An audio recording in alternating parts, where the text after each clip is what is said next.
They say there's 100 languages of children.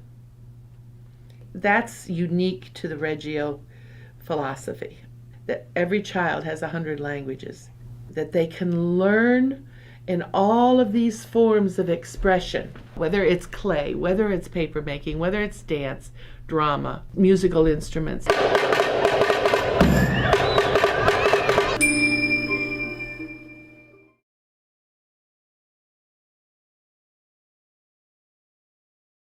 Music is a powerful language. In our classrooms, the children plant the seed of interest. Then the teachers bring their resources to bear on this interest. I watched the 3-year-old class put together their stage for their music productions, for their rock bands.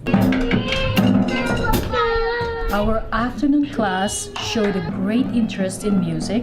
We asked them about musical instruments, what do they know about musical instruments, and if they have musical instruments at home, if they could bring them to school. Then we asked them if any of their members of their families play musical instruments. So we discovered that some of the brothers and sisters, some of the dads play musical instruments. Here we are in New York, in Rye, and if you go all the way around the world to this green country, that's China.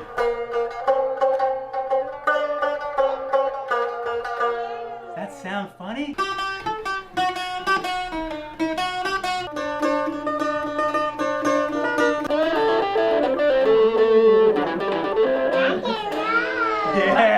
When we're talking about music, you know, we always want to remember with music that it's such a sensory experience for a child, that they're being stimulated on all areas.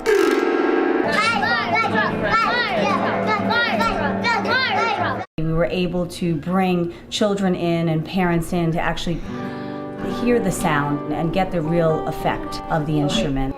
It helped them feel very special and confident in their own ability. So, Baker, if I plug in this microphone, is someone going to sing? Sure. All right. Go ahead, Baker, stand up. Listen, let's listen to a song. Let's listen, Baker. Sing, Baker. Sing about the fire truck. Sing about the fire truck. Go ahead. Okay, ready? Go ahead. Baker, sing the song. Say fire truck. The diesel locomotives.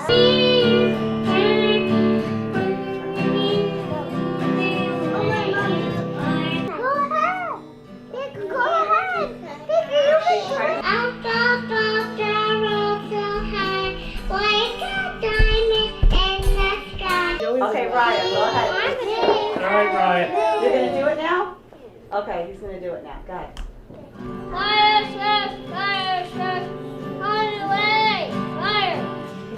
Keep going. I don't know. But I sing it at home. Okay. All right, good job, Baker. Wonderful. Good job.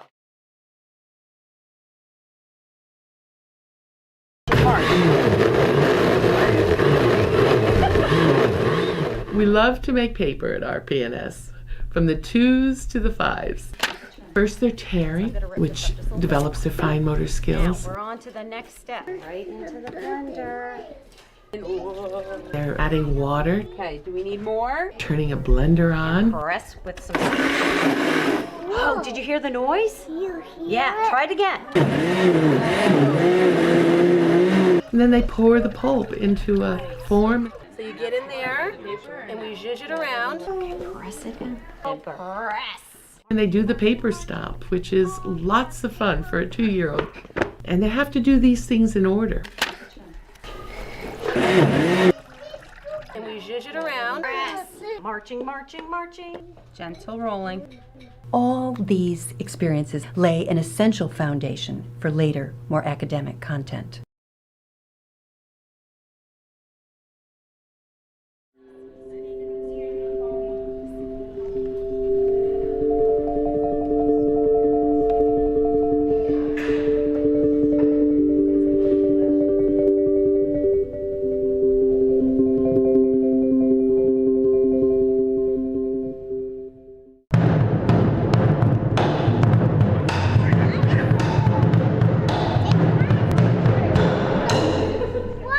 Listen to the special sound.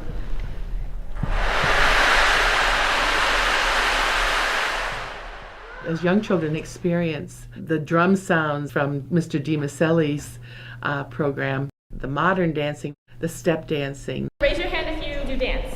They are learning and believing that they can also one day perform in such a way.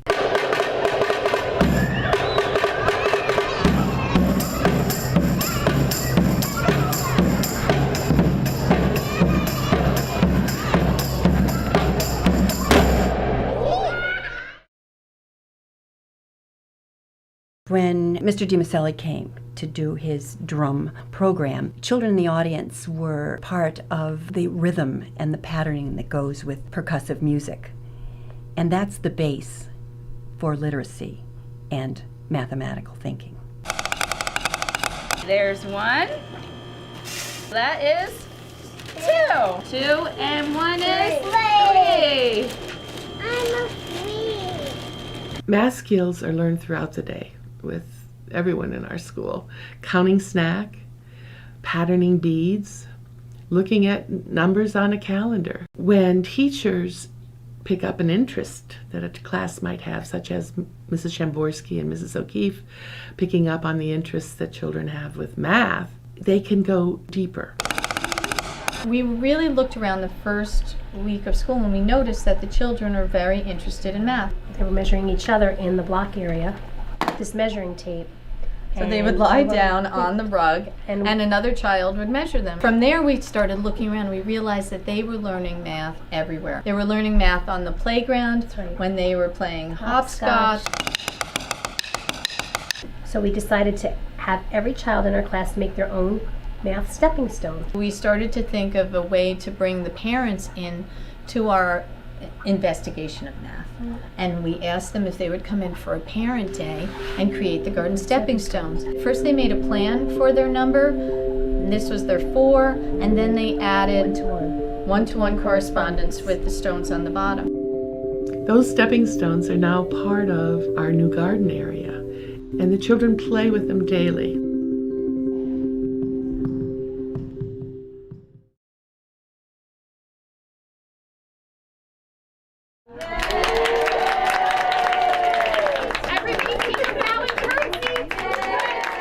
Mrs. Kumar and Mrs. Gomez love to do plays with their classes. Every year we do a spring play, and the children are involved in every part of the process, from making the scenery to making the curtain for the play. The children also make a program. The project work involved in the drama that we put on here, the plays, has a lot to do with the parent involvement of making the costumes. This year we did a tiny seed. The whole premise of the play was learning about how a tiny seed takes its journey and turns into a sunflower. Elena, the tiny seed, said, This is not my home. We have the sunflower, we have the seed, we have the cloud, we have rain, we have, oh my goodness, all the animals. All the There's animals. A skunk, squirrel, dog, cat, right? No. Then finally, getting on stage. Inch by inch, row by row, you'll never know how a seed will grow. And as they look at the faces of their brothers and sisters and parents, watching them in this play, they know that what their hard work has led to is being valued.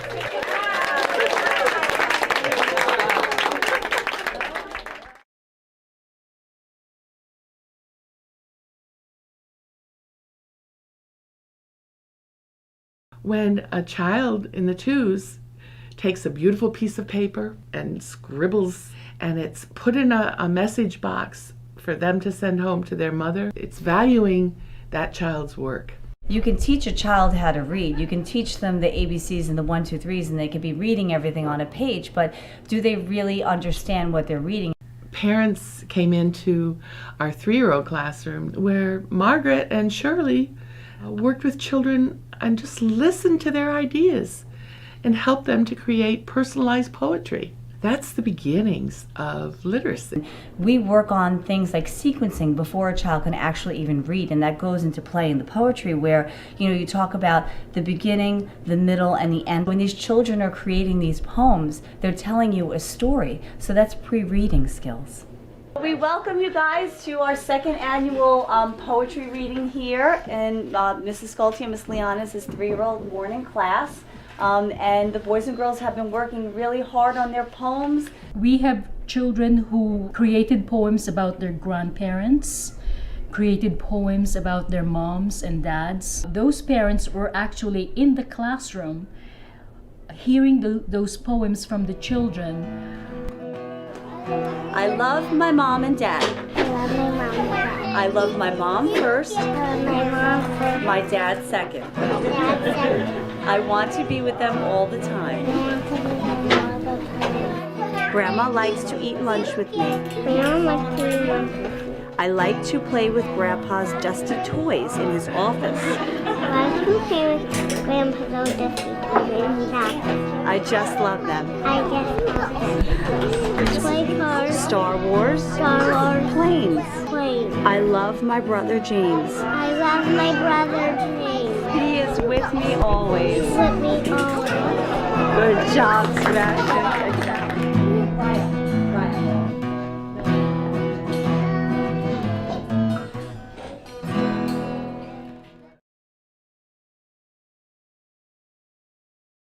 Every child in RPNS works with clay throughout the year. By the time children are in the 5s, their fine motor skills and their experience with clay has come a long way. We've seen some really intricate mask work. This year, Mrs. Jamborski and Mrs. O'Keefe's class did a study of birds. Well, in the tree there was a branch, the prettiest little branch that you ever did see. So the branch on the tree, and the tree in the hole, and the hole in the ground, and the green grass grows all around, and the green grass grows all around. Well, on that branch there was a nest, the prettiest little nest that you ever did see.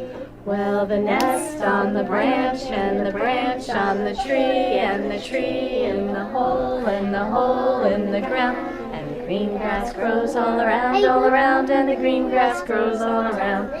Well, in that nest there was an egg, the prettiest little egg that you ever did see. Well, the egg in the nest, and the nest on the branch, and the branch on the tree, and the tree in the hole, and the hole in the ground, and the green grass grows all around, and the green grass grows all around. Well, in that egg there was a bird. Show me your bird. Let's see the bird. The prettiest little bird that you ever did see. Well, the bird in the egg, and the egg in the nest, and the nest on the branch, and the branch on the tree, and the tree in the hole in the ground, and the green grass grows all around, and the green grass grows all around, and the green grass grows all around, and the green grass grows all around. Ready? 1, 2, 3.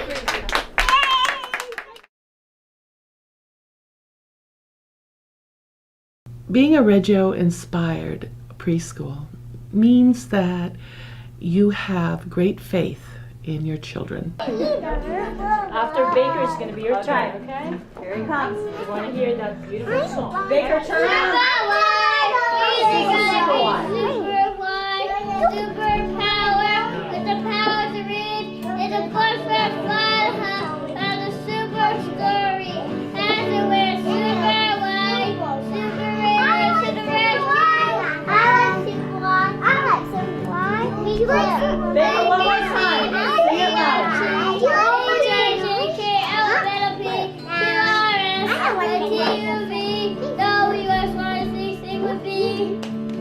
Wonderful! Very nice. We believe that that children can learn through 100 different ways. Reggio calls this the 100 languages of children. I think that what we have seen throughout our last 12 years of being Reggio inspired is that when you use many forms of expression, many ways for children to learn, whether it's clay, drama, poetry, math, all of these are means for the child to become confident in their world. This confidence translates into children that are successful as they move on. You are my sunshine. Let me see your suns. My only sunshine. You make me happy when skies are gray. You'll never know, dear, how much I love you. Please don't take my sunshine away.